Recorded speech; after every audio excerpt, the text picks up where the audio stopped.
It seems they lose control of themselves as it were at that time. And immediately that act is perfected. That is when their eye clears, and it has ruined a whole lot of young men. I know a lot of rape cases. Even if you're not convicted, the stigma alone. Yeah. Standing in the court every day, you call you up in the court, you stand in the dock there, and all of that. The psych, the mental. How do I put it? Stigma. The stigma is just there.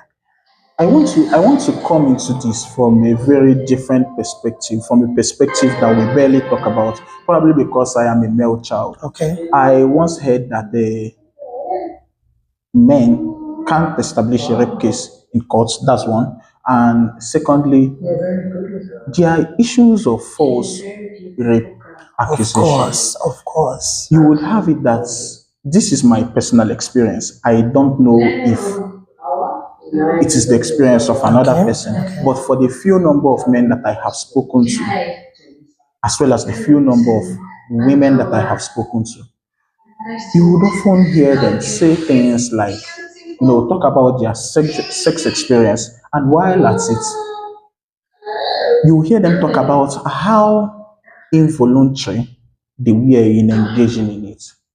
At the same time, you also hear women say that they like men who apply pressure. That is a culture that exists in my generation. You hear women say they like men who get pushy. At the same time, you also hear them talk about how involuntary, or how much they just didn't want to engage in this. That is the culture that exists now. So I want to ask you about false rape accusation. Do you think that it is fair enough that there is no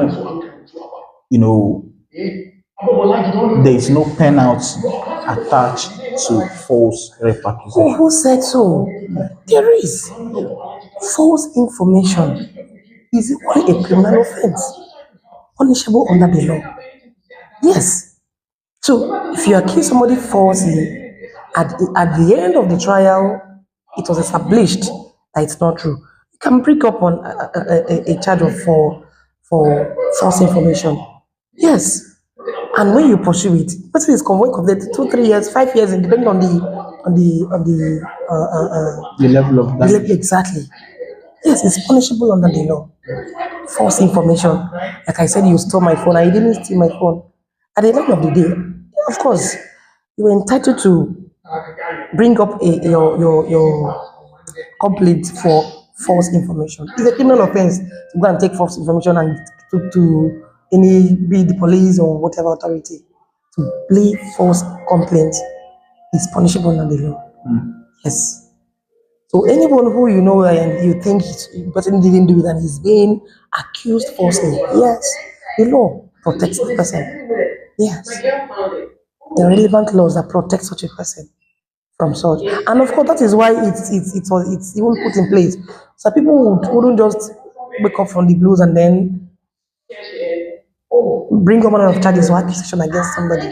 Knowing the implication. Yeah. No, when you do that, there is consequences for it. You know that most of the times at the end of the day, the person might have lost the energy to pursue. Like, I don't want this problem, just go. Yeah. We are not pushy about things here down here. It's over there now. They will press for false information. Yes. And you'll be adequately compensated for it. Yeah. Okay, let's talk about average life. Let's talk about the 9 to 5 life. Okay. Now there is this social pressure that is being mounted on every individual to be the best. I personally don't think that there is anything wrong with having an average life, with not being a millionaire or a billionaire. There is just this pressure that is mounted on people when you say that I just want to go to school, graduate, get a job. You're being seen as, I don't know, there is a way the society views you now.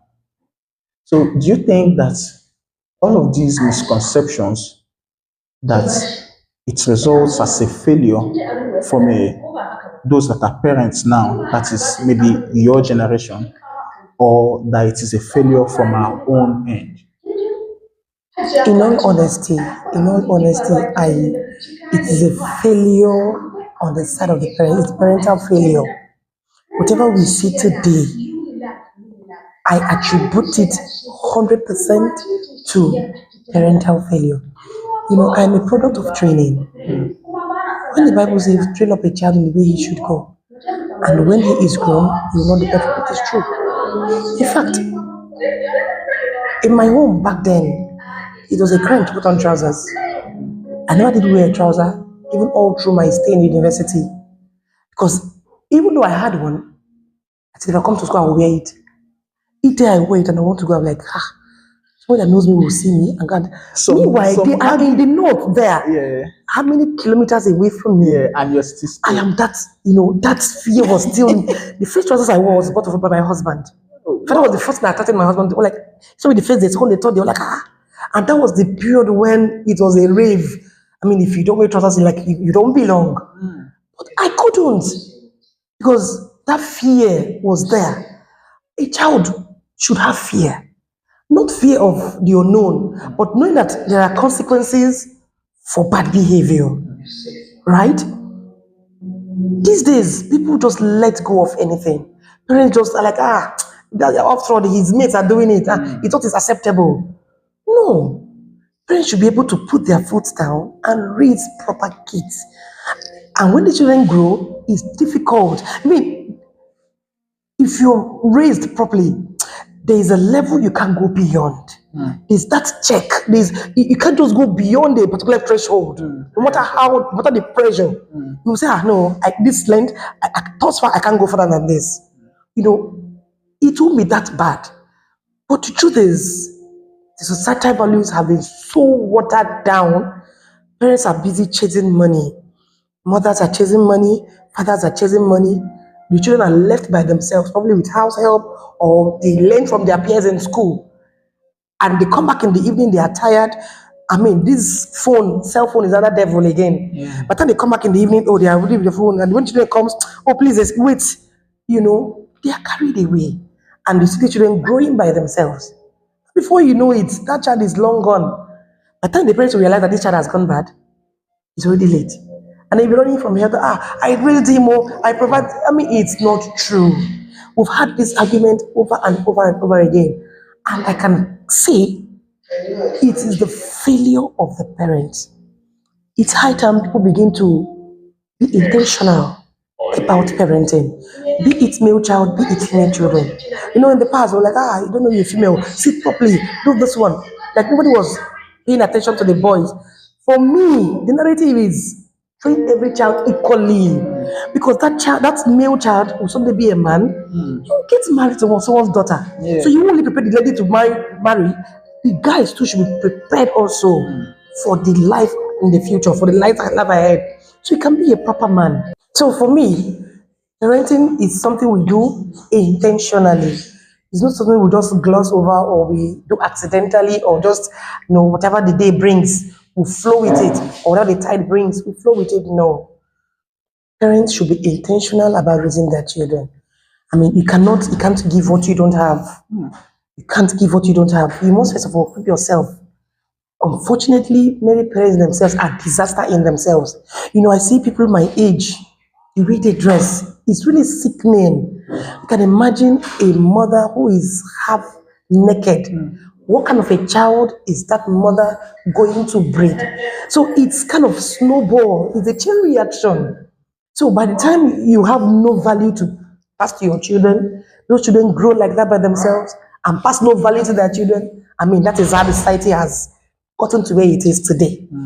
So a child is just, a newborn is just as a clean slate.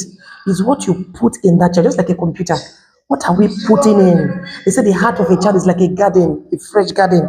What do you plant in it? What do you plant in the life of that child? Whatever you plant in it is what will grow. So either you plant intentionally, or their peers out there, or the housemaid, or whoever your caregiver is, will do the planting for them. And whatever you see at the end of the day is what you take. But so in summary, what is happening today is the scary part of it is that it might even get worse. I was It's about definitely to going ask to you get that if you're worse. scared of the Definitely, future. I am scared of the future. At times, in fact, there are things you will hear like this. I'll be so scared because my fear is I am being intentional about my own children. What about the next person?